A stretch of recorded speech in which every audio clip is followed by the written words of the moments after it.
Wow. Dude. See, guys, when you get that gut feeling, that right there tells you a lot. You guys, you have to trust your gut. You have to. But and you did. Not saying that OP didn't. You did. And you installed some cameras and you found out. You found out, man. I wish you nothing but the best. I love it when you guys tell us what you've done after divorce, after the chaos. Talking about your business, how you're working out and bettering yourself. That is important. Yes, the stories are entertaining. You want to be entertained, you want to hear, but show people how you improved yourself and leave lessons learned. Those are also great.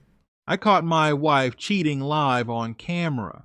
Now I run a six-figure business and she wants me back. She had another man in my house while I was at work.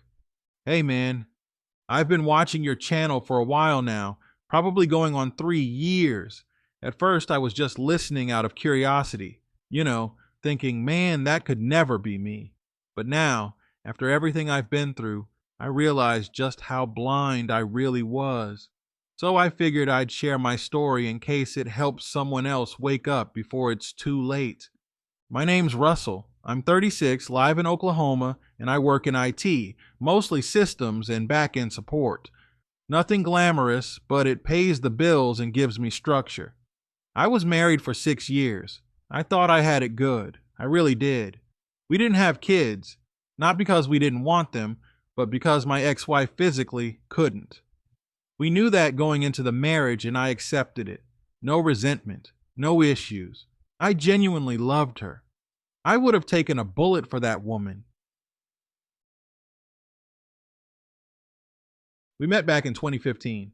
She worked at a local bank, assistant manager at the time. Smart, funny, ambitious. The type that was always reading self-help books and drinking green smoothies before it was trendy. I was more of the laid-back, nerdy type. The opposites attract cliche was definitely us. We moved in together after about a year, got married in late 2017, and bought a house on the outskirts of town in 2019. Life was good. We weren't rich, but we were comfortable. I handled the mortgage and most of the bills. She paid the utilities and groceries, and we split vacations and bigger expenses. She had her career, I had mine. We had our routines. I'd come home, we'd cook together, binge a few shows, make love on the weekends. Everything felt normal, stable, or so I thought. Things started to shift during the pandemic. Her job became more demanding. They were short-staffed, and she started coming home later. At first, I believed her. I had no reason not to. But then the excuses changed. She started saying she needed her alone time during lunch and that she'd go sit in her car, listen to podcasts, or sometimes drive to the park to clear her head. I asked her once, "Are you okay?" She said she just hated the 9-to-5 grind and felt like she was wasting her life. She had gotten into these podcasts about escaping the rat race, financial freedom, and finding your passion. I figured she was going through some sort of mental slump. I supported her. I told her, hey, if you want to start something on your own, I've got your back. But then, boom, she got fired. Apparently, she'd been disappearing for hours during her shifts. Management caught on. She played it down, saying she didn't care about the job anyway, that it was a toxic environment, and that it wasn't aligned with her future self. I didn't press her too hard. I just said, okay, take a break, then we'll figure out your next steps. That was my first mistake, not paying closer attention. After she got fired, she didn't seem all that upset. She just started sleeping in, lounging around in yoga pants all day, and journaling. She said she needed to detox from capitalism. Bro, I kid you not. That's literally what she said. Meanwhile, I was busting my ass. I work a regular 9-to-5, but I also do freelance IT consulting on the side. Weekends, late nights, whatever. I was trying to build up a nest egg so we could invest in rental properties. something we'd talked about for years. She used to be all in on the idea, but now she didn't care. She stopped initiating anything physical. She'd always be tired or just not in the mood. She kept her phone glued to her hand, and her lock screen changed to something generic instead of a picture of us. I knew something was off. My gut was screaming, but I didn't want to accuse her without proof. So I did what any man backed into a corner would do. I got smart. One weekend, she told me she was going to her mom's place to help her with some errands and reorganize the basement. That was my chance. I went to Best Buy, dropped about $400 on 4 discrete indoor security cameras. One went in the living room, one in the kitchen, one in the hallway, and one in our bedroom. None of them were obvious, hidden in smoke detectors and wall outlets. I made sure they were synced to my phone and my desktop at work. After I installed them, I sat on the couch in total silence. No music, no TV, just silence, thinking, wondering if I was about to ruin my life or save it. I replayed everything in my head, the changes in her behavior, the weird conversations, her obsession with freedom. Deep down, I already knew. The following Monday, I was at work around 10:30 a.m. I was sipping coffee, answering support tickets, and decided to check the camera feed just to test it out. What I saw will never leave me. There she was, my wife, in our living room, bent over the couch, getting absolutely railed by some dude I had never seen before. Shirtless, tattoos, bearded. He looked like one of those gym bros who pretends to meditate but can't spell chakra. They were both moaning. Our TV was on. A candle was burning on the coffee table, like it was some kind of romantic getaway. My heart dropped. I didn't feel anger at first, just this strange, cold detachment, like I was floating outside my body. I stared at the screen for a full minute before I closed my laptop, stood up, and told my manager I had a family emergency. I drove home in silence, no music, just the sound of my tires and my thoughts. I had no plan, no script, just rage simmering under my skin. I opened the door and walked in, and there she was, barefoot in the kitchen, flipping pancakes. The same guy was shirtless at our table, scrolling on his phone. They both froze. I asked her, "Who the hell is this?" She stuttered. He stood up and said, "I didn't know she was married, bro. I swear. I'll leave right now." His hands were up like I had a gun on him. He looked scared. Good. She tried to jump in. "Babe, it's not what it looks like. He's just an old friend from college. We were just catching up." I cut her off. "Catching up? With your clothes off? On my couch in my house?" The guy practically ran out the door, and she just stood there crying. I told her to get the hell out. She grabbed a bag and left within 10 minutes, heading back to her mom's. That night, I couldn't sleep. My chest felt like it was caving in. I started questioning everything, every memory, every smile, every time she said, "I love you." Was it all a lie? She texted me the next day, and the next, and the next. Apologies, excuses, emotional manipulation. I made a mistake. I was confused. "Can we talk? Please forgive me." I didn't respond. I got a lawyer that same week. I was fortunate. Oklahoma laws can work in your favor if you play your cards right. Since we didn't have kids and the house was in my name, the divorce was fairly clean. She tried to drag it out emotionally, sending letters and even showing up at my job once. But eventually, she got served. 6 months later, it was official. That was 2 years ago. 2 long years of rebuilding. At first, I was a wreck. I didn't eat. I barely slept. I kept replaying that moment on the couch. It haunted me. But over time, I got stronger. I hit the gym hard, dropped 20 pounds of fat, gained muscle, focused on my side hustle, doing home tech setups for small businesses and private homes. It started as weekend work, but now it's bringing in more than my 9 to 5. I'm even thinking about going full time with it next year. I also took some time to get back to me. I travel solo now: Colorado, Arizona, the Carolinas. I go hiking, I fish, I read, I live. But when it comes to dating again, I won't lie, I'm hesitant. I've been on a few dates, nothing serious. I still find myself wondering if I'll ever trust someone again. Like, really trust. That kind of blind trust that got me burned the first time. Sometimes I catch myself staring at my new living room, different furniture now, and remembering the old setup, the couch, the candle, the betrayal. It's like a scar that doesn't hurt anymore but still reminds you of the pain. I'm writing this not because I want sympathy. I don't. I'm good. I'm alive. I'm moving forward. But I think there's a lot of guys out there like me. Guys who give everything to someone, thinking they're building a life together, only to find out they were just holding the umbrella while someone else danced in the rain. So, to any man reading this or listening, trust your gut. Document everything. And if you're feeling like something's off, it probably is. And to my ex, if you ever come across this, thank you. Seriously. Thank you for showing me your true colors before I wasted more of my life. I hope you found whatever freedom you were looking for.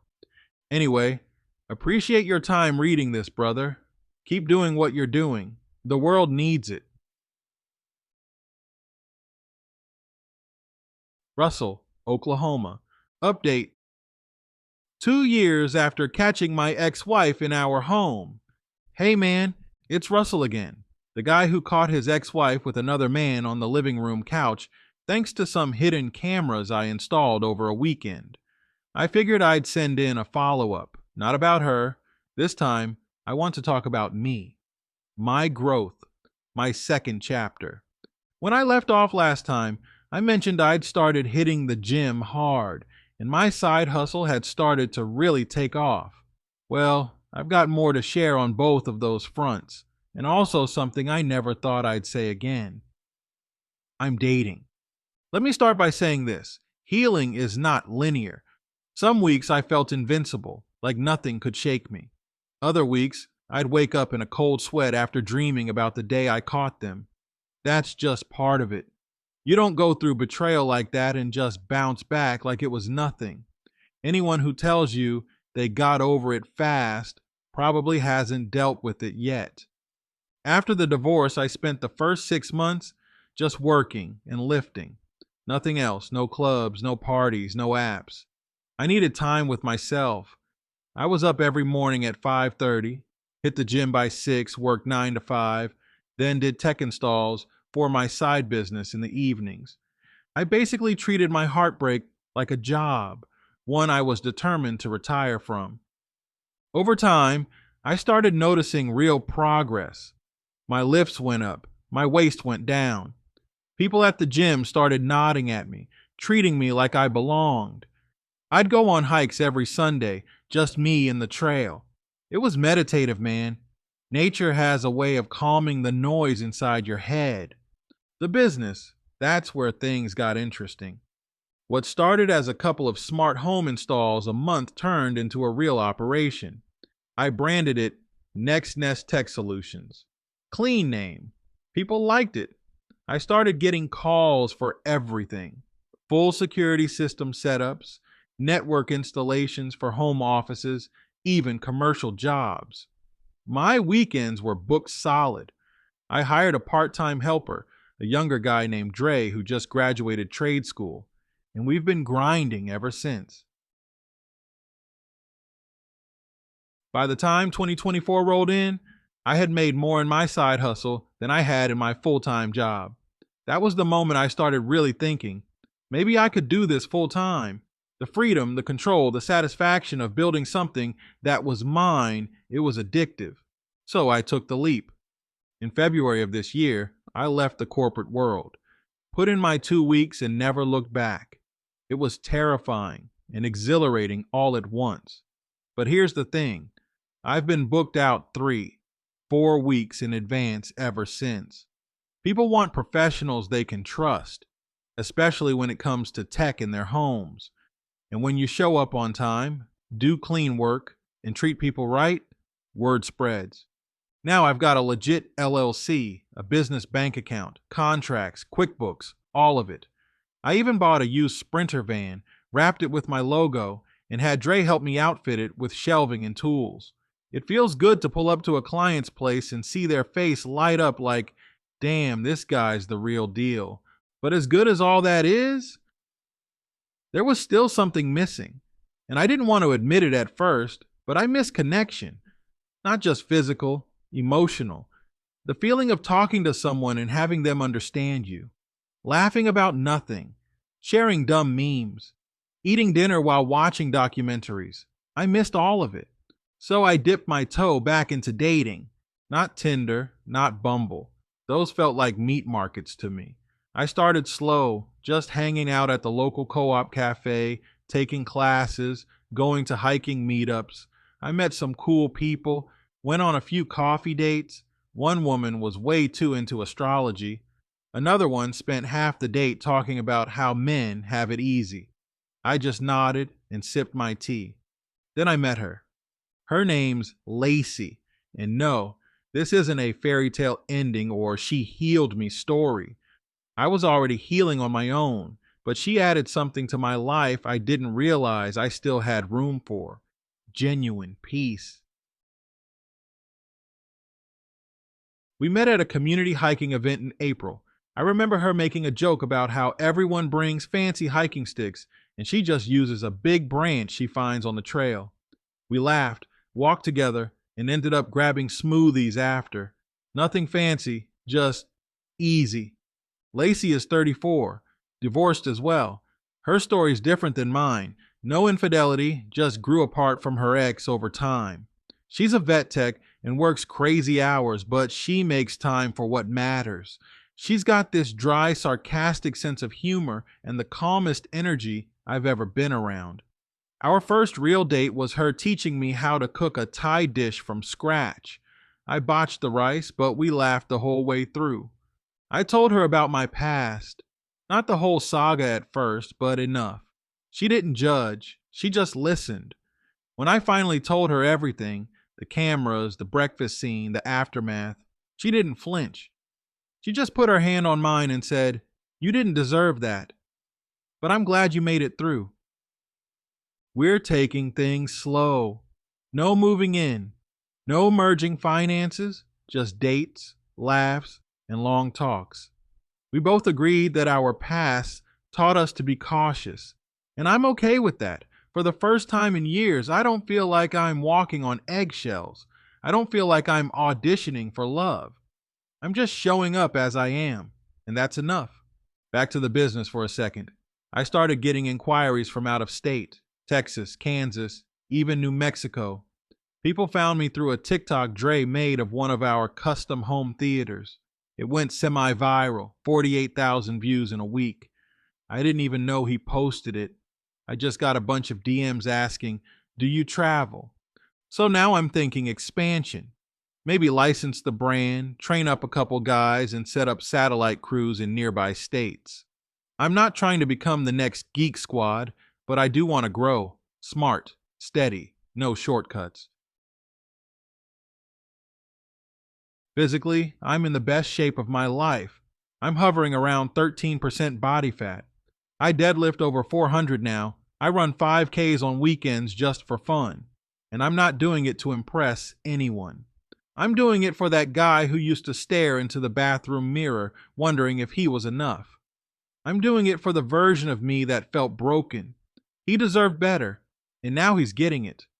I still go to therapy, once a month now, just to keep things sharp. My therapist, Melissa, once told me, "You don't rebuild by replacing what broke. You rebuild by becoming someone who knows how to thrive even if it breaks again." That stuck with me. Do I still think about her, my ex, sometimes, not because I miss her, but because it still blows my mind how someone can betray you like that, in your own home, while you're out there busting your ass trying to build a future. But I don't carry hate anymore. That poison doesn't live in me. She actually tried to reach out again about 6 months ago, sent a long email, apologized for everything, Said she's in therapy. Said she had no idea how much she hurt me until she hit rock bottom herself. I didn't respond, not because I'm petty, but because silence is the final boundary. I forgave her, silently, from a distance. But she's not part of my story anymore. Not this chapter, not the next. This one's about me. And to any man reading or listening to this, I'll say this. Don't wait for someone to choose you. Choose yourself. Build your body, build your income, build your peace. And when you're ready, you'll attract someone who sees that, not someone who needs fixing or wants to drain you or uses you as a placeholder while they explore freedom. I'm not saying it's easy, but it's worth it. To close this out, I'll share this small win. Last week, I took my mom out to dinner. She looked at me, smiled, and said, "You look happy, Russell. It's been a while." I didn't realize how much I needed to hear that, because it's true. I am happy. Thanks for reading. Maybe I'll write back again a year from now with even bigger updates. For now, I'm just enjoying each day as it comes. One peaceful morning, one finished install, one quiet hike at a time. Keep doing what you're doing, brother. Your channel gave me a place to feel seen when I felt invisible. And I know I'm not the only one.